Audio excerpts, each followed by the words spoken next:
2 Kings 6. An axe head floats. The company of the prophets said to Elisha, "Look, the place where we met with you is too small for us.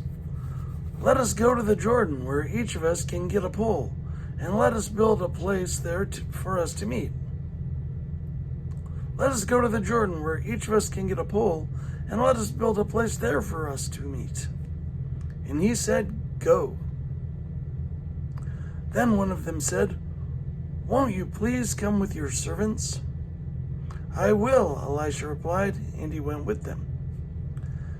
They went to the Jordan and began to cut down trees.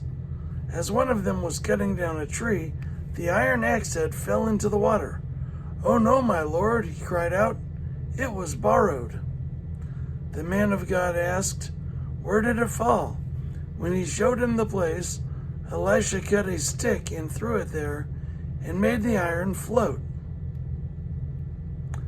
"Lift it out," he said. Then the man reached out his hand and took it.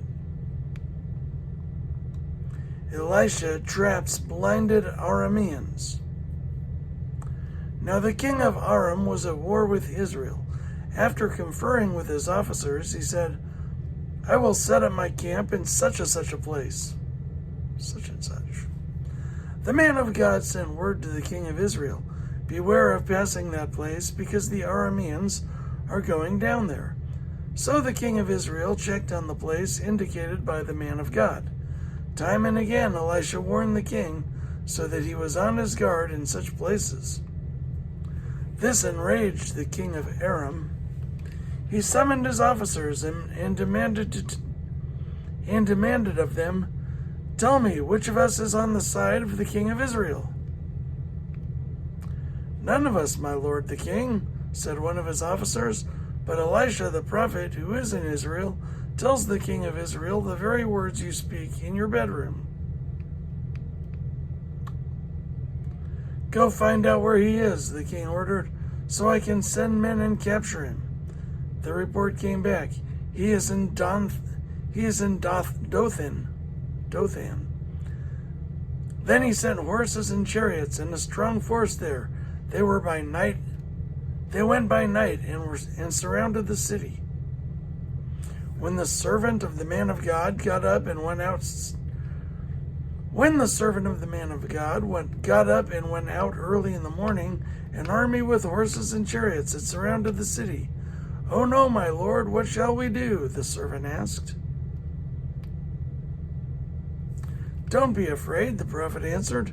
"Those who are with us are more than those who are with them." And Elisha prayed, "Open his eyes, Lord, so that he may see." Then the Lord opened the servant's eyes, and he looked and saw the hills full of horses and chariots of fire all around Elisha. As the enemy came toward him, Elisha prayed to the Lord, "Strike this army with blindness." So he struck them with blindness, as Elisha had asked. Elisha told them, "This is not the road, and this is not the city. Follow me, and I will lead you to the men you are looking for." And he led them to Samaria. After they entered the city, Elisha said, "Lord, open the eyes of these men so they can see." Then the Lord opened their eyes, and they looked, and there they were inside Samaria. When the king of Israel saw them, he asked Elisha, "Shall I kill them, my father? Shall I kill them?" "Do not kill them," he answered. "Would you kill those you have captured with your own sword or bow? Set food and water before them, so that they may eat and drink and then go back to their master." So he prepared a great feast for them, and after they had finished eating and drinking, he sent them away, and they returned to their master. So the bands from Aram stopped raiding Israel's territory. Famine in besieged Samaria. Sometime later, Ben-Hadad, king of Aram, mobilized his entire army and marched up and laid siege to Samaria. There was a great famine in the city. The siege lasted so long that a donkey's head sold for 80 shekels of silver, and a quarter of a cab of seed pods for 5 shekels. As the king of Israel was passing by on the wall, a woman cried to him, "Help me, my lord the king." The king replied, "If the Lord does not help you, where can I get help for you? From the threshing floor? From the winepress?" Then he asked her, "What's the matter?" She answered, "This woman said to me, 'Give up your son so we may eat him today, and tomorrow we'll eat my son.' So we cooked my son and ate him. The next day I said to her, 'Give up your son so we may eat him,' but she had hidden him."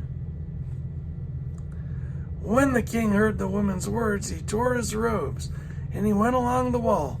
The people looked, and they saw that under his robes he had sackcloth on his body. He said, "May God deal with me, be it ever so severely, if the head of Elisha, son of Snapchat, if the head of Elisha, son of Shaphat, remains on his shoulders today." Now Elisha was sitting in his house, and the elders were sitting with him. The king sent a messenger ahead, but before he arrived, Elisha said to the elders, "Don't you see how this murderer is sending someone to cut off my head? Look, when the messenger comes, shut the door and hold it shut against him. Is not the sound of his master's footsteps behind him?" While he was still talking to them, the messenger came down to him. The king said, "This disaster is from the Lord. Why should I wait for the Lord any longer?"